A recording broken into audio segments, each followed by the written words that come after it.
Buongiorno. We're back I'm back with season 4 of The Sopranos. Usually I try to do, oh, my microphone. Oh my god. I'll be right back. Oh I'm so sorry about that. I totally forgot about my microphone. But, okay, let me just pick up where we left off right now. Okay, so I am in the middle of season 4. So today we're going to talk about episodes 1 through 7. 1 through 7. I actually watched like half of 8 already, or more than half of 8 already. So I know that's very pretty, and like that would be too intense to leave off on, like a really big cliffhanger. So we're just gonna go ahead and, well, again, I'm just gonna go ahead and, because you're coming along with me. So we're gonna go ahead and hold off on episode 8 until the next video. And that is a quick rundown of what we're doing today. Let's get started. So it's post 9/11. I wonder how that fit in. Like, how did that work, you know? I wonder if, like, the writers already had stories to tell, and then 9/11 happened, and they're like, oh, dang, we should probably incorporate some of this stuff in here, you know? But it wasn't even incorporating much, which I guess shows you a lot, that 9/11 happened, and of course the only thing that Tony and everyone around him are worried about is the moolah, you know? That's all anyone's worried about.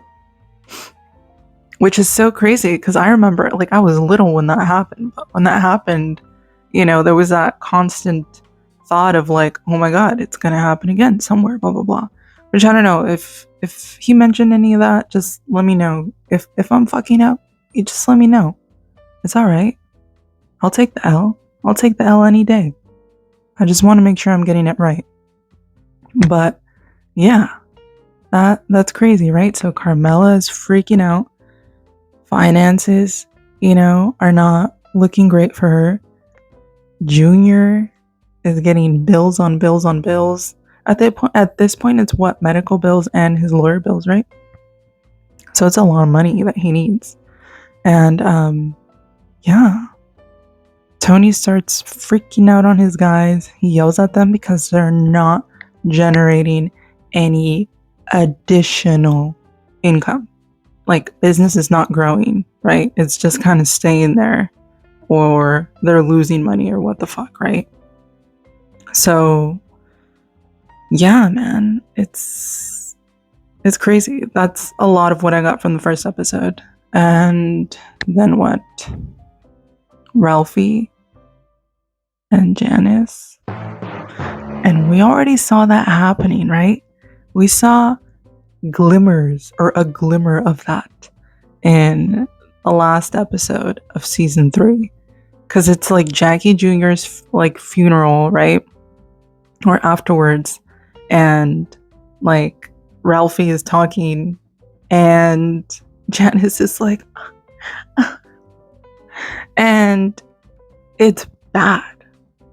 When I saw that, I was like, oh, come on, man, not another one. And yeah, sure enough, another one. And she was looking for him too. Like, I thought, but you know, I'm judging a character here, right?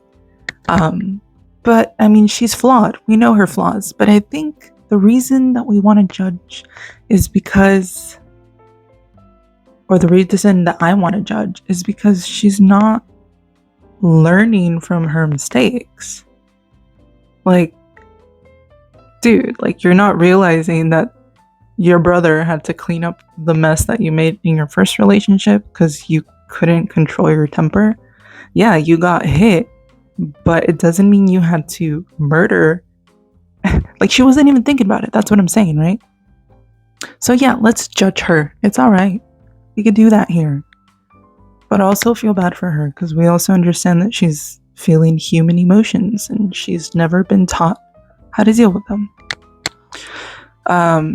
Which we all find ourselves in that boat every now and then, right? You know what I'm talking about. But it's all right. Yeah, she gets with Ralphie. That's not a good combination at all. And we know it's not going to work out. We just know it's not going to work out. Polly is in jail. And I don't know why he's talking too much to Johnny Sack. Johnny Sack is not supposed to be doing any sort of business, or I guess that's probably how he got around it, right? He's meddling around with business. Who knows what's going up and who's going on? Who knows what the heck is going on up in New York? So who knows what the word is up there that Johnny Sack is here and like kind of interfering in shit, right? So he probably didn't just buy a house in New Jersey just because he wanted to live there. So that's bullshit, right? But Polly's talking way too much to him in this season. And it starts off in this one episode. He's talking to Tony Soprano. He's talking about Tony Soprano already. He's like, yeah, I've been here for so long. No one's gone to see my mom, and blah, blah, blah, and this and that. And no one's called me and no one's reached out, instead of like putting himself out and being like, dang, the feds are already on us. No wonder he probably doesn't want to, he's taking it personal, which I don't know if you can have someone like that working for you as Tony Soprano, right? Then we have Danielle, the FBI agent, getting in tight with Adriana.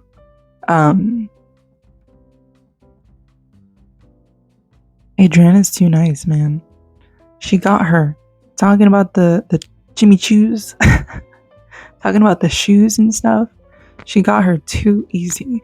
And Christopher knows that there's something weird going on there, right? I don't think he knows, but he's like, who the hell is this person that's here all the time now? Like, she shouldn't be listening to like our conversations, like not knowing that she's a cop, but knowing like, what the hell? Like, she's nosy, isn't she? Like, you don't have to have her over all the time. I don't know. I get it. It's cool. But yeah, he already gets the bad vibes from her. And Tony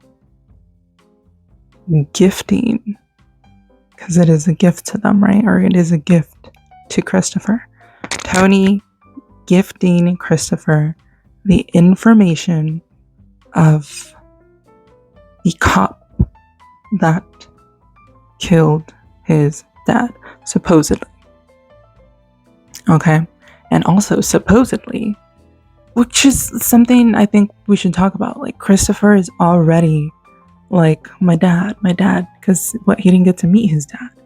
He could have, and he does. He has thoughts of like, my dad probably was freaking cool, my dad, this and that.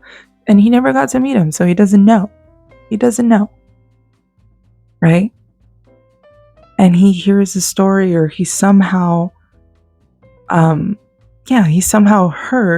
that his dad got shot while he was carrying a box with Christopher's crib, which it turns out wasn't even his crib. It was like a TV or something, but the fact that he wanted to believe that his dad got shot while he was carrying the thing that he was going to sleep in as a baby, that's what he wanted to think of. And that's why he ended up committing this act of revenge. Went to the cop's house, just blasted him and took the dude's last $20 bill, put it on his mom's fridge without mentioning to her what happened, because of course he doesn't want to get her involved. And that's it. Revenge is sweet to him. But is it really? Is it really, Christopher? And then we find out that Tony did this to somehow tie, or not to somehow, but Tony did this to tie Christopher in with him. Because he's thinking of just having Christopher be his like right-hand man. So it's gonna be like Tony, Chris, and like Silvio. That's what it's gonna be, right? No more of this Polly shit. No more anyone else. No more Furio, I don't think. Furio. And just Christopher and Silvio. Meadow is lying around in her room outside of Tony's home, around the pool, and she's just not having a good time being alive, you know. She wants to take like a year off of school, and she wants to go to Europe. Tony and Carmela don't approve. And you know what? Like, honestly, I feel like while I get, oh my god, this is me gonna be like the biggest fucking hippie, or like, not even a hippie, but like, I feel like Meadow's psychologist or therapist that she went to go see was correct, right? To be like, it's not a big deal to take a year off, but I think since Tony and Carmela didn't live that life, that luxury, I guess maybe, I know it's not a luxury to go to school, but I mean, Tony has made enough money to allow his daughter to go to school in these big schools. Whether it was clean money or not, it doesn't matter, because the universities are not like the therapists that Carmela saw, right? They don't give a shit. They'll take the money, and they did. They're taking the money, right? These big schools. So I guess that's probably why Tony and Carmela are like that. But yeah, man, like, she did date Jackie Jr. and he did get freaking murdered, and they did have a relationship where, you know, they got it in. So that's, yeah, she's affected emotionally and everything.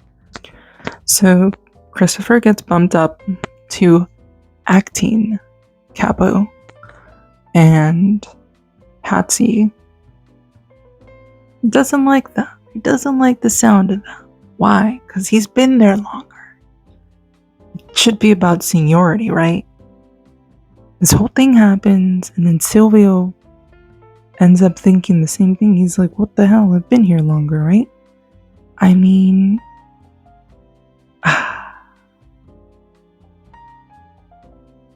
what do you do? How could this even be squashed, you know? It's like, Patsy, you know, you were gonna kill Tony like a season ago. You know? But yeah, I guess a man's spot is still a man's spot, right? I get it, it's business. But you know what sucks here is, I think that's why Tony doesn't explain anything. He doesn't explain anything to anyone, because why is he supposed to let everyone know what he's thinking, right? Like, that's why the hierarchy is so, that's why it works, right? Because a lot of the guys are just like, okay, that's how it goes, that's how it goes, that's how it goes. And I guess before, back in the day, right, it would be by seniority, the way these things go. You just go up. If you've been there longest, you go up, right? And now it's not like that. Why? Because there's stuff popping out about the feds, you know, it's just cop stuff all the time popping up. So now you have to do things a little bit different, because can you really trust someone that's not your blood? Or Tony knows he probably can't trust Patsy either, because he killed Patsy's brother. And he probably feels like Patsy might find out one day, right? So then, how is he going to trust him? I never looked at it like that until right now that I was on camera. But very interesting. And as for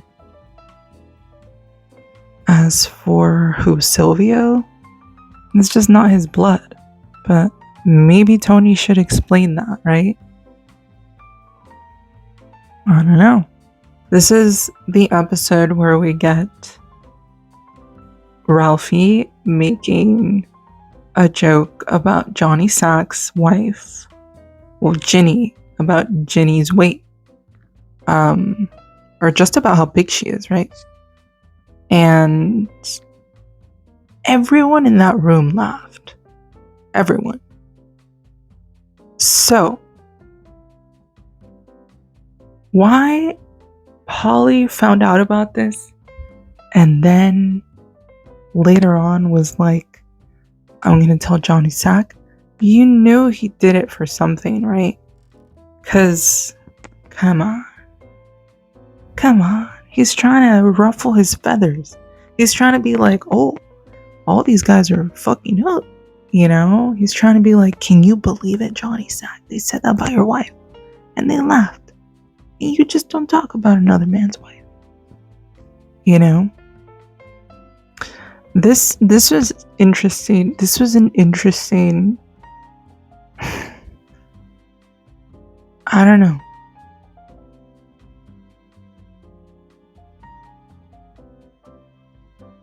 Like little side plot, you know, because of course this continues, because it ends up affecting Johnny Sack a lot, because it's his wife, right? Not just that, but other things. We'll get into that a little bit later. Christopher thinks that Danielle is a lesbian. And that's why she's around all the time. And she probably just likes Adriana. Somewhere in that conversation, he throws out that Danielle has a nice ass. And, you know, Adriana remembers that. So, I guess be careful what you say. So Christopher ends up making a move on both of them at the same time, right? I don't know. So weird. But it was good because it caused... Well, it was good for Christopher and the guys because it caused Danielle to just be gone. You know? It started the domino effect for them to be like, Danielle, you're done. But then at the end, we do get Danielle finally revealing to Adriana that she's a fucking FBI agent.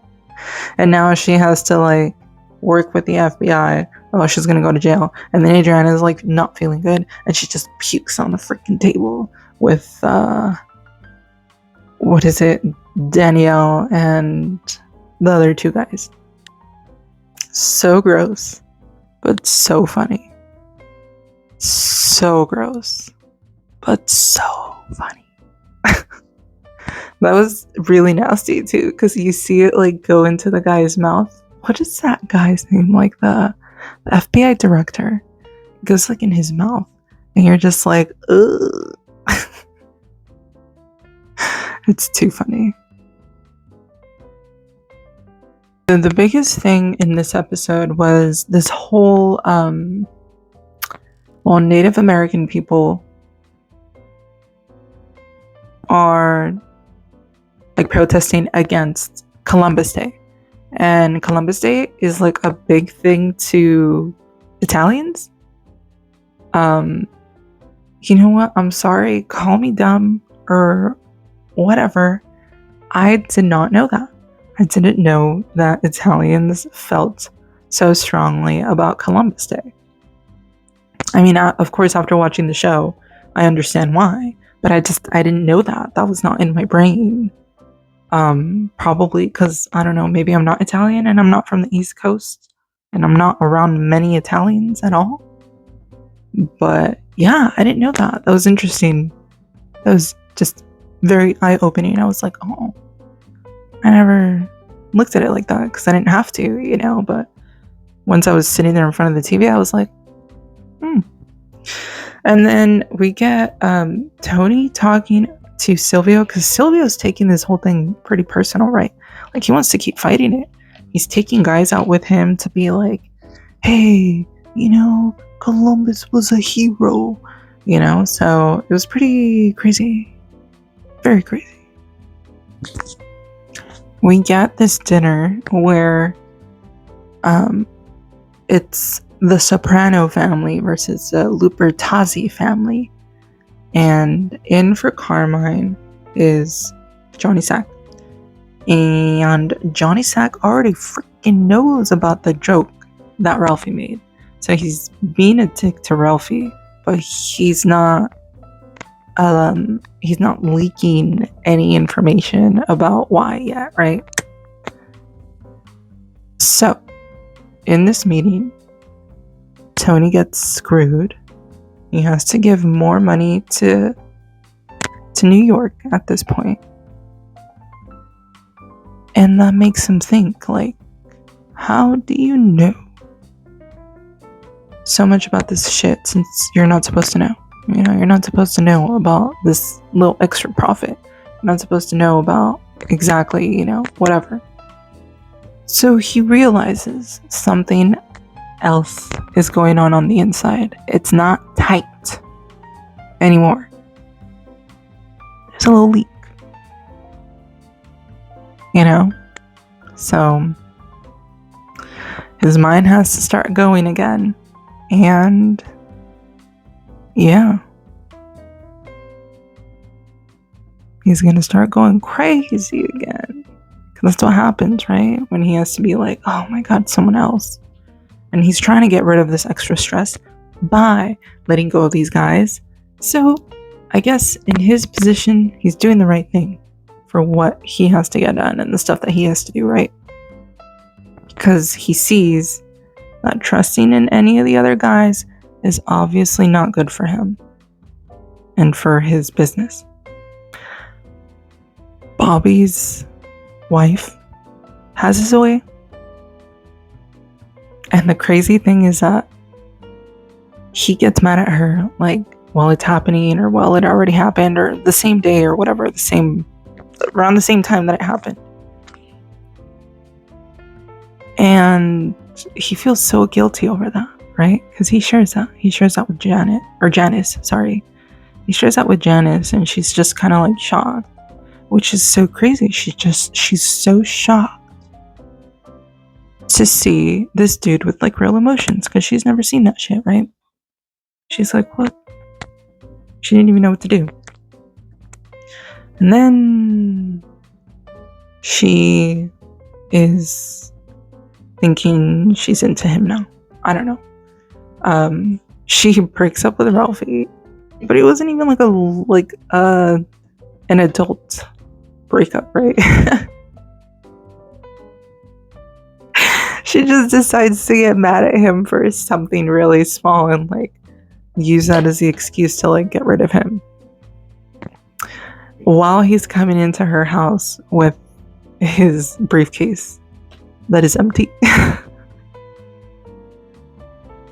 I'm pretty sure it was empty, right? I remember I was laughing at something like that. But yeah, so that was super funny and super crazy to be like, dang, you couldn't just tell him, like, I just don't want to be with you anymore. Like, why do you have to explain anything to him? Just be like, I don't want to be with you anymore. Don't get near me, because you know who my brother is. Since she's done that before already. But yeah, unfortunately, she keeps thinking that hooking up with these guys that have ties to what her brother does is a good idea for some reason. Or maybe she doesn't even think about it. She's just like, what about my happiness? You don't care about my happiness, Tony. Sounding a little bit like Livia there, huh? A little weird. I also do want to talk about that family that that Christopher went to go see. That blind family. And how they have one guy in that family, in the family that Christopher went to go see, they have one guy named Christopher too. So what does that mean? Like, did Chris see himself there? Was he like, wow, you're kind of like the only one that's all here, but not like all here, because the rest of the people are blind except for Christopher, right? What does that mean? That everyone around Christopher is still blind, but he's not? Is that a reach? You tell me if it's a reach. I feel like there was definitely something there, right? That's why I think that's why the name of the episode is Christopher. And that's why there was like that moment where the guy goes, my name's Christopher too. And like, it's supposed to be like a bonding thing of like, oh, you're Christopher, I'm Christopher too, cool. And it's not. It's like a holy crap. Right? Okay, so here we have Johnny Sack finally admitting as to why he is being such a dick to Ralphie. And Tony's face was like, oh shit. Like, that's 2 leaks already, right? 2 leaks, and they're not entirely his organization's leaks, right? But they kind of are. But that's what I'm saying. Like, it's one problem after another problem after another problem. Like, it's crazy. So now he has to deal with this whole Johnny Sack thing and Ralphie thing, because Ralphie, he brings in the cash, He's an asshole, he's a piece of shit, whatever. But he brings in the money, which I guess is the most important thing in business, right? So they're trying to get Johnny to like bury the hatchet with Ralphie. Tony's trying to advise Ralphie how to take this phone call that he has with Johnny Sack. Johnny Sack is like, wait, so you're admitting that you're doing it, whatever, you're apologizing. And Tony is telling Ralphie to say no. And Ralphie thinks he could just take over. The balls on this guy. He thinks he can just take over the phone call, and he waves it off. He waves off to Tony and he goes, I got this, basically. He goes, yeah, I'm apologizing. And Johnny, of course, is like, oh, so you did do it. Because why would you apologize for something you didn't do? Click. And it's true. So I guess here we could see that Ralphie, but he just doesn't really think it all the way through, right? Especially with an old school guy like Johnny Sack. That's probably where the big difference is too. So Johnny Sack cannot even be in the same room as Ralphie. He can't even be in the same room as him. Dang. I felt that. Did you feel that? Yeah, I felt that. I was like, dang, to be so bothered by a person, to be like, no. I can't look at him. You know what I mean? So it was funny, and it just shows you, it was cool to see how much he loves his wife, even though we find out that she's a whole different story too, because he's over here trying to defend her honor, but she's also not trying to have his back by really doing anything about her size. And you know what? Maybe it sounds maybe a little bit insensitive, but it's also true, right? Because it's not really like she has some sort of thyroid problem or something, right? She is sneaking food, sneaking snacks, waiting for Johnny to leave. And she runs downstairs to eat her stash of candy. And that's not saying that she's like a terrible person, but she definitely needs help with something, right? Because these are all what? Like, it's like a binge. Like, if it's not alcohol, it's like food. And for her, it's food. So who knows? Probably just being married to the type of person that Johnny is, or not the type of person that he is, but the type being married to someone in that type of business might be super stressful. So maybe that's what it is. I don't know. But yeah, it was cute seeing how he wants to stand up for his wife, right? Because he sees her struggling. You know, she's been lying to him, or not being completely honest with him about what's going on. But the fact that they patch it up still, he's still like in love with her. You know, it's nice. It's nice. It's cool to see where he's coming from also, you know, because it's usually what we don't see. It's like, yeah, he's going crazy. He's too sensitive about this. But it's obviously a very sensitive subject, you know, something Ralphie doesn't really, which we'll see, which we've already seen and we'll continue to see in the next couple episodes. But Ralphie, he's not very empathetic. How did he get with Rosalie when Jackie Jr. passed? You know?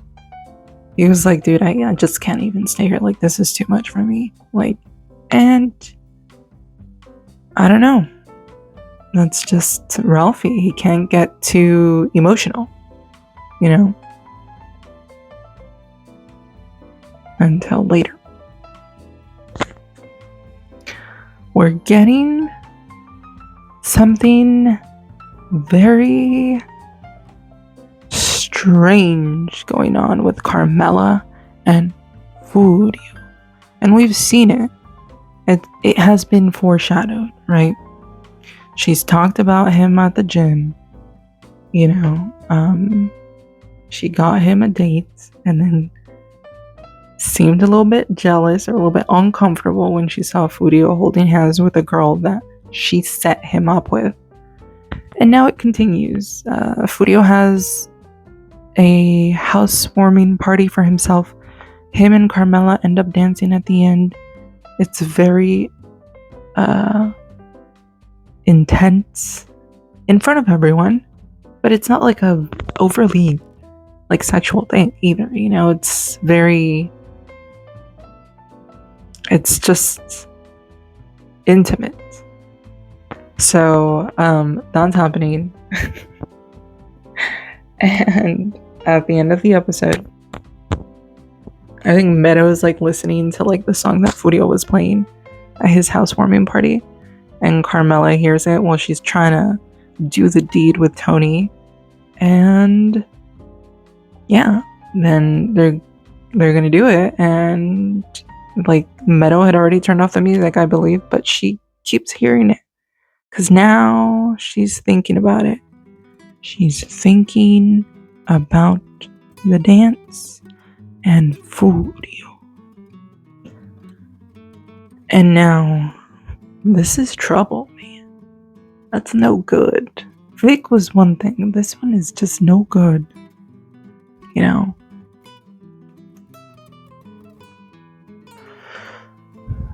So Adriana is still getting followed around by these FBI agents.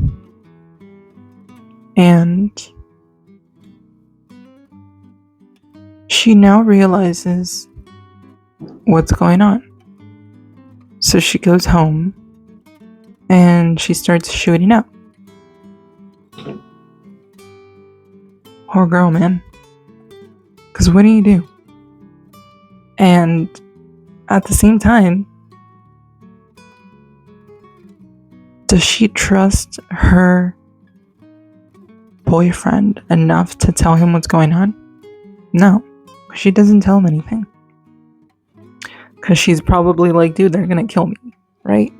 Instead of being like, maybe we can come up with a plan. So I think that's one of the really bad things in that relationship. Yeah. Tony's always at her club now, I think. Tony and like Ralphie. Tony and Ralphie are like at they're there. She is pissed off, whatever, because her office isn't her office anymore. They straight up like have closed the door on her and everything. So yeah, man, it's just kind of sad. Poor Adriana, we've seen her go through it, you know. Saw her puking in front of people. That's already kind of embarrassing, you know, and to still be like, I don't know, to still be like cursing them and stuff. It's like, dude, you just puked in those dudes' faces like not too long ago. It's kind of funny that she's still cursing them off. But yeah, feel bad for her, man. She has to start using the hard stuff again. No good. Okay, Bobby is grieving his freaking wife, man. And in the midst of him grieving and everyone just trying to help him out by bringing him food and stuff, Janice is like finding a way to get herself in there. Oh my gosh, I don't know. It's insane. Like, she goes so far as to, what was that other guy's wife? You know, the redhead, right? Let's call her that. We're going to call her that. The redhead. She is over at Bobby's.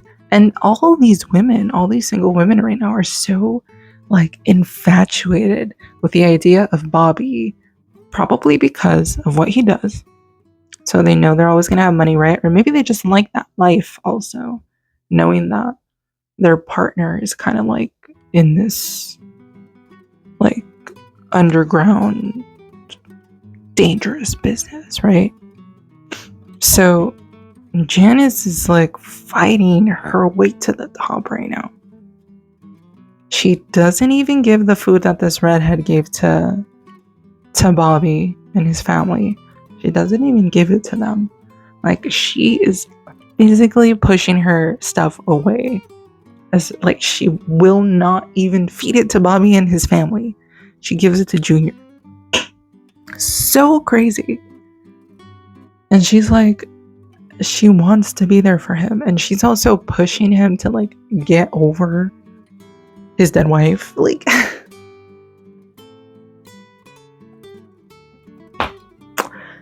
it's crazy. It's crazy. Plus, it's like, dude, like, Janice, like, don't you need some time to maybe like process these relationships that you're always getting into? I don't know. Maybe it's because she can't work, right? And she knew she's gonna need money somehow. She can't work. She has her disability thing or whatever. She can or she won't. I don't know. No, I probably sound like Tony Soprano. But yeah, I don't know. Something fishy is definitely going on there. We meet Pie Oh My, and that's Ralphie's racehorse that he bought. And then Tony gets in on that action at the end of the episode. It's basically Tony's horse, right? Because he has to pay the bill. Ralphie forwards the phone call for the bill to Tony. All while saying that he cannot be reached or whatever, right? Just not answering his freaking phone. It's another business thing, man. I don't know. It's like, that's one of those things. It's like, would you even get into business with someone that you can't even trust? You know? I think that's one of the biggest things here. Maybe that's what we see later on, right? Can you do business with someone you don't trust? But I do want to talk about this last scene. And what does it mean? Does it mean something? Because we had seen the introduction to Pie Oh My. We see all the guys, including Hesh, at the stable. They hang out with the horse. Tony's actually really good with the horse, so the horse likes him. And then there's a goat walking around, and it's Pie Oh My's companion, right? Maybe that's what it is. So then at the end of the episode, we see Tony. He goes and he sits by Pie Oh My's side, while it's like dark and cold and the horse is sick. So Tony is there by the horse's side, and then the horse's companion, the goat, walks over and sits with them. What does that mean? Who is the horse? Am I like reaching here? Because I really don't think that I'm reaching. I just can't figure it out. So Tony hears about Gloria just leaving this place on her own, right? And he is like shaken to the core about it. And he even goes to the Mercedes shop, to the Mercedes dealership, to like just confirm the information. He goes, he's talking to like the sales guy, and he's like, hey, did she leave a note or anything? And I'm like, he goes like, what did she say? What was the last thing she said? And the guy's like, what the and I was like, what the hell, man? Go to the cops. I'm just kidding. But yeah, I was like, geez, man. Why? Like, you know you're not even supposed to be with her. Of course, you did not mean for that to happen. It's like you're taking care of your own family by saying, get the hell away from me, right? Even though I've made the mistake of like being with you and like all this, whatever. Like, you're just not a person that I want to associate with because you don't know how to stay quiet. Maybe that's what it was, right? Either way, he had to protect himself and his family from this chaotic energy that was Gloria, right? And for him to feel guilty afterwards, like, this episode kind of made me look at Tony with like new eyes, because I was like, you are losing it right now, Tony. Get it together, man. It has nothing to do with you. Because was he aware? I can't even remember if he was aware of how she wanted to, off herself with the guy previous to him. But still, like, he should think about it. He's so freaking smart. He should think about it and be like, oh darn, like, man, she did say she was a relationship murderer though, so that should kind of give him insight into like, she kind of had other stuff going on all the time anyway. Maybe the way that she was with him is the way that she was with her exes, and maybe that's why it didn't work out. It was not that it was bound to happen, but it's not just completely his fault, right? He has this strange dream about her. He's like very curious as to what her neck looks like after she did the hanging, and yeah, it's very crazy. Did not expect that. I was expecting her to come back. If you saw my last video, I was like, oh man, there's definitely not the last we're gonna see of her. And it wasn't the last we saw of her. We saw her in this dream also, but still. Now he's like, now he's thinking he was in love with her and stuff. Like, it becomes this very big thing in his head, right? And yeah. Very, very weird. Made me uncomfortable. Tony tries to be a nice guy, and he gets that compliment twice. He gets, Tony, you're such a nice guy. You're a great guy, Tony. And he likes that because he's putting this guilt of the Gloria death on him. So he's feeling that.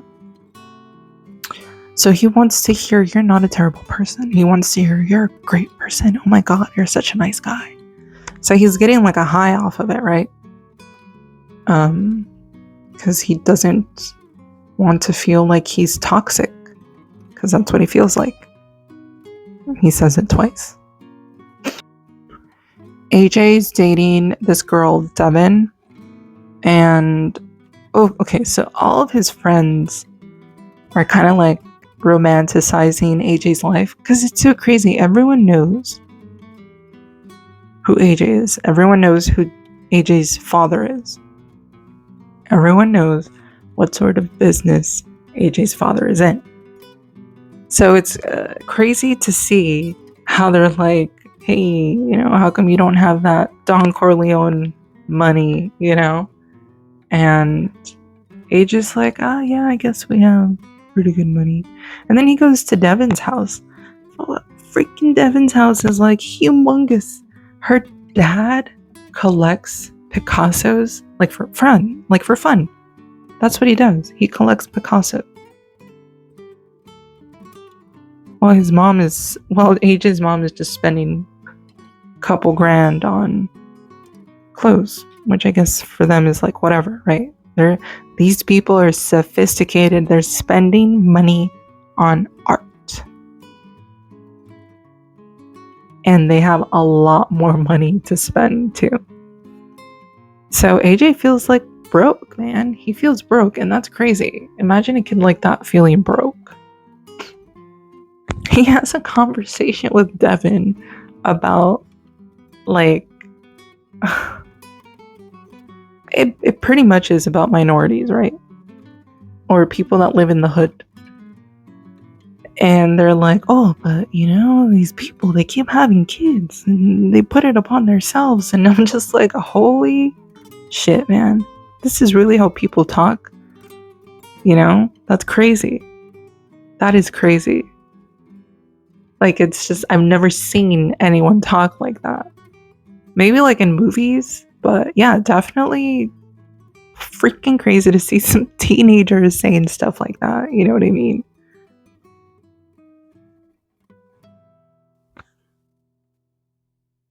Artie is trying to make money. He tries to borrow money from Ralphie. Ralphie says no, because Ralphie is a businessman, and he's like, listen, man, I'm pretty much gonna have to kill you if you don't come up with this money. And that's a lot of money to say that you're gonna give back in this amount of time. And I don't feel good about this. This type of shit just doesn't work out. So I'm gonna say no. Ralphie tells Tony about it. Tony takes this as an opportunity to hear that he's a nice guy, right? By saying Artie, what the hell am I toxic to you, bro? What the hell, man? My money's not good enough for you. And Artie just doesn't want to get involved with Tony financially, I guess, like that, right? He's heard it enough from Charmaine too. He doesn't want to ruin the friendship. He doesn't want something weird, because I guess he isn't 100% about it either, right? That's why he probably wanted to borrow the money from Ralphie, because he knew there was this opportunity or this chance of it not going the way that he thought it should go. So he doesn't want to go to Tony for it. Tony comes to him, gives him the money. This French guy starts ignoring Artie's calls. Artie has to go find him, look for him. Tony's like, Artie, this dude doesn't answer. You have to go look for him, because that's your money. That's my money. You need to go get that money. Artie's like, oh. He's practicing in front of a mirror. He's like, what? You don't answer my phone calls? It's very in Reservoir Dogs, when Mr. Orange is in front of the mirror. He has to hype himself up to go out there and do this thing, right? Because it's not the person that he is. He's practicing to be this person. Same thing with Artie. This is not the person that he is. He's not someone that's going to go and collect money from someone like that. That's not what he does. He's a cook, right? He's a chef. And yeah, so he's practicing in front of a mirror. He goes to look for the guy. He gets in a fight with him, gets his earring pulled off. The whole thing is terrible. Maybe I shouldn't have been laughing, but the whole situation, yeah, I was laughing. This situation was so, in Pineapple Express, when the guys are having this very dramatic fight. It's Red and Saul and Dale. And they're having the fight, and everything is going on for some reason. You hear this is Sparta. Like, it shouldn't have been there, right? There's something about this fight scene that feels like that. Like, it's just funny and wrong and like off. Cause it's Artie, man. Like some random French guy with a fucking accent. Oh my god, it's funny. And poor Artie, he's like in debt now. He tries to, he takes this bottle full of pills, ends up in the hospital. It's just not good news. I do like a transition in this episode too, and that was when we see Furio. When we see Furio at the French guy's door, and like the guy opens the door and it's Furio, and we know what's gonna happen. We know there's gonna be a fight if the dude just doesn't hand over the money. The dude doesn't have the money, so there's gonna be a fight. So Furio's going over there. We see him just look at him, and then it cuts to like AJ's friends wrestling. I thought that was so cool because I was like, yeah, that's what's gonna happen. There's gonna be a beatdown, right? So I think that's been my favorite transition of this season thus far. Adriana is watching TV and she gets this idea of marrying Christopher because she really believes that if she marries Christopher, she cannot testify against him in court because they would be married and it's like, wife and husband thing. But this is not true. So while they're speeding this whole thing up to get married, all this stuff happens in between. She finally confesses to Christopher that she might not be able to have children because of this abortion that she had years ago, right? Before she met him, which is what she had told Danielle before. That was like her big secret, right? So she's very sensitive about it. Christopher is obviously very mad about it because it is a sensitive subject. He calls her damaged goods, I believe. And it's very messed up. And they're just both so sad. And they're really just trying to love each other. And there's all this stuff coming in between all the time, right? The drugs, but they're still trying to find a way to stay together. So Christopher talks to Tony about it and Silvio. And they start saying like how she was with him through thick and thin, or she's been with Christopher through thick and thin already. So she's someone that he can trust. And it sucks because we know, of course, what's going on with Adriana and how she's trying to find a way to not have to do this work with the FBI. But she also doesn't want to go to jail, right? So it's just a messed up situation. Furio.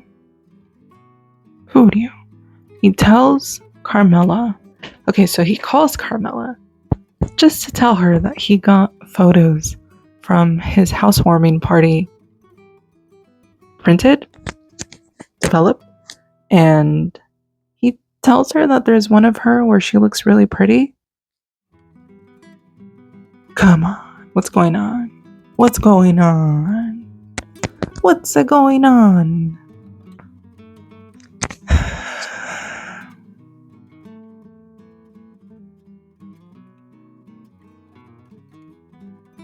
I'm just saying no because it's just like, what's good about this?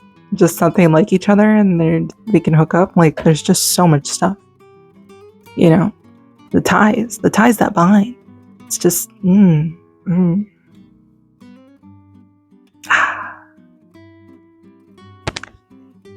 Brian Camerata, Carmela's cousin, is getting involved with Tony. I mean, we've already seen him at the Bada Bing, right? At the Bada Bing. And he was like licking a nip and everything was kind of weird. And he mentions this. Basically, it's a scam. It's just like people getting rich while not really doing much for anyone else, right?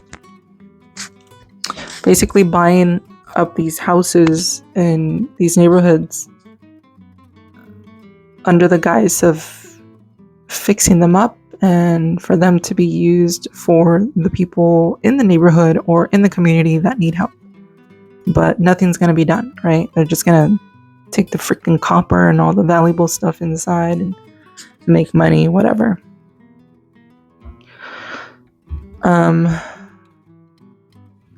Yeah, so we see a lot of messed up stuff in this episode. This one was kind of bad. Not kind of bad, this one was bad. And sad, overall. Tony goes to this neighborhood to look at the houses. He finds out that one of them is like, you know, like a place for people to just smoke crack. And we were taken in. And there's a kid, man. A bunch of people doing drugs, and there's a freaking kid just seeing all this. Like, it's messed up. It's messed up. And that's the reality of it, right?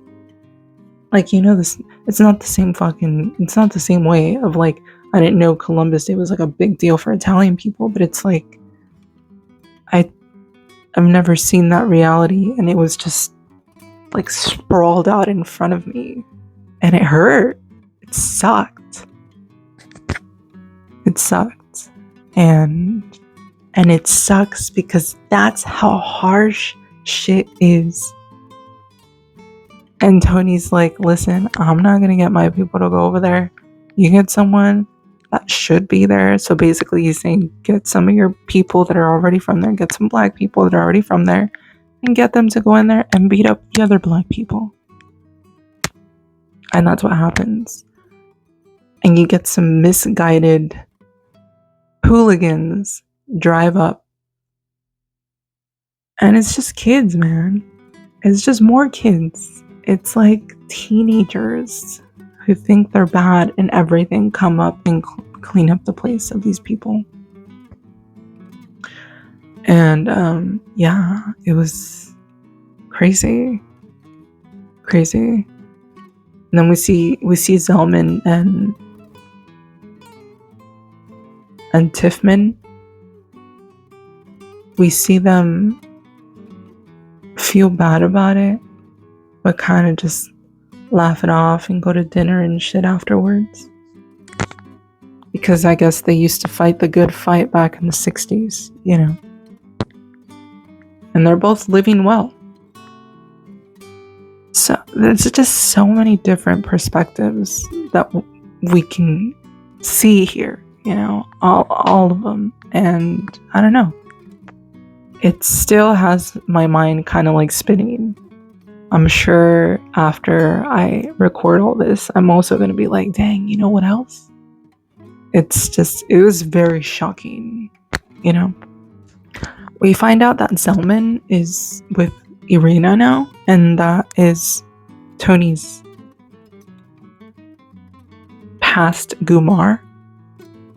Or his last Gumar. Yeah, right? Was Gloria Gumar? I don't think so. But yeah, and at first he's like, okay, that's fine. I mean, he doesn't say it like that, but he's like, yeah, we're cool, don't worry about it. It's history, man. Why would it hurt me? She was just my Gumar, you know? But then later on, he's drunk and he goes to find Selman at his home. And he beats him with a belt. And he's like, out of all the women, you had to get with this one. And it's, you know, we see it later on. But actually, actually, you know what? Interestingly enough, the whole thing with Furio too. Isn't that kind of what was happening in Italy? You know how Furio's trying to get with the Dons wife, or not trying to get with her, but he's starting to have feeling towards the Don's wife, right? Wasn't that this sort of thing that Tony was trying to do with Annalisa in Italy? Because the Don is obviously this dude that's a little elderly already, right? And Annalisa is the one that's in charge because the Don is her dad. But her husband is like in jail, even though he really would be in charge of everything if he were out. Isn't that the same thing? But he stopped himself, right? So this whole thing with Furio is kind of weird. And now that we're talking about that, you know, when we were inside of Furio's room, when Carmela was there, there's that one picture where it's just two people. It's Furio and Annalisa. What kind of relationship was that? Kind of weird. Not weird, but, you know, let's just keep it in mind, I guess. Maybe it means something, right? So this whole thing with Polly and Johnny Sack talking, because they're still talking, right? Polly is just opening his mouth a lot. He feels like he's not appreciated. Okay. But he's talking a lot.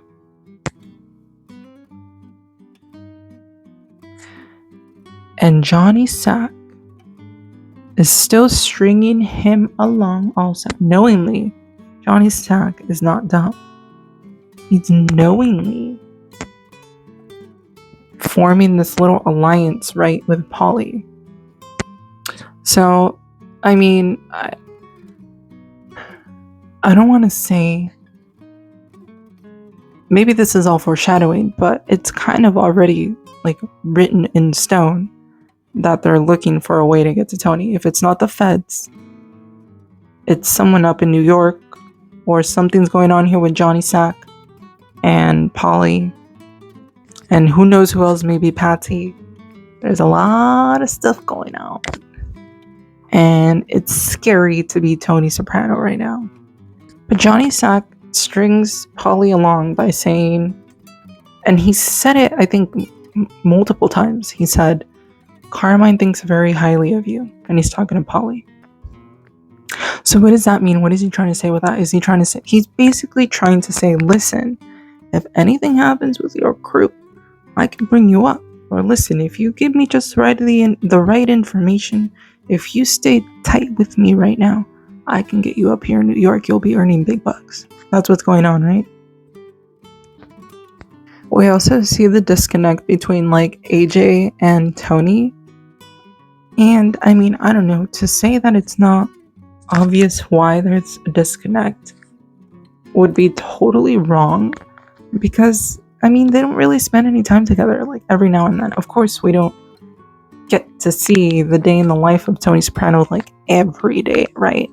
But in the show, like previously I had said, instead of giving his free time like to his kids and his wife, he was giving it to like Gumars. He's staying out late. He's not really hanging out with his kids either, right? Why? Maybe because he really does feel like he's toxic and he needs to like stay out and do his toxic stuff so he doesn't get his kids to be toxic. I don't know. Maybe. But there's a disconnect where Tony's trying to talk to AJ about like how his ancestors, his people built like churches and made their own community and stuff, and that they're proud of their stuff. That's why they take care of it. And AJ's just kind of like room service, blah blah blah blah blah. Like he doesn't know that life. He's too far removed, right? Like what does he know? He knows his life. Having money, right? Can you blame him? No. That's his life. He's a kid. You know? Okay, thank you for spending some time with me again, even though I tend to rant sometimes. But it's alright. We'll be back at a later date with the second part.